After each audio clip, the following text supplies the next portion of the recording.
Hello everyone, welcome back to the next video. In this video I will show you how to create reusable components using slots in Laravel. So let's get started. So here you can see I have just created a simple Laravel application. I am running it over here.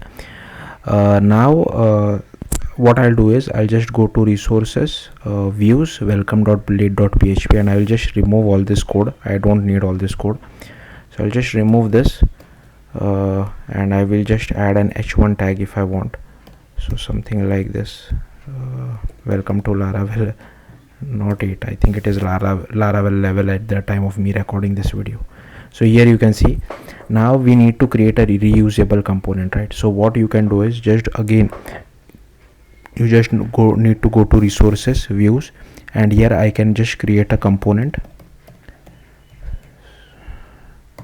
So create a folder called components, and here I can just create whatever I feel like. So suppose I create layout.blade.php. okay, then here I can create an HTML5 code, and here suppose I just add this particular thing called a nav bar. So suppose this is a nav bar. Okay, I won't be creating a nav bar just to save time, but this is a nav bar. Now how to create a slot out of it? So firstly, what you can do is you need to define where exactly you want to display this other component which you will be inserting it over here. So suppose I want to display it below this particular thing.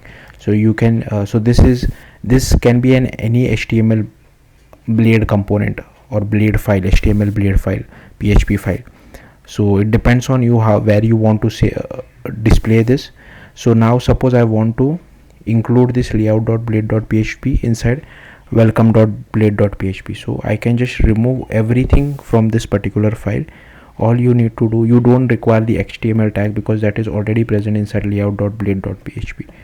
so I can just add X layout. I will close this X layout as well. Okay, and here I will add something like my site.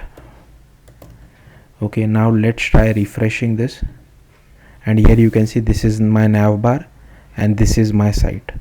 You can make it other way around, I guess. So suppose this is your footer, so suppose I will add one footer as well, something like this. Now if I refresh, here you can see this is nav bar which is coming from our component, this footer is coming from our component, but this my site is coming from this index.blade.php. so yeah, you can do this for other files as well. That's it. Thank you for watching. Bye.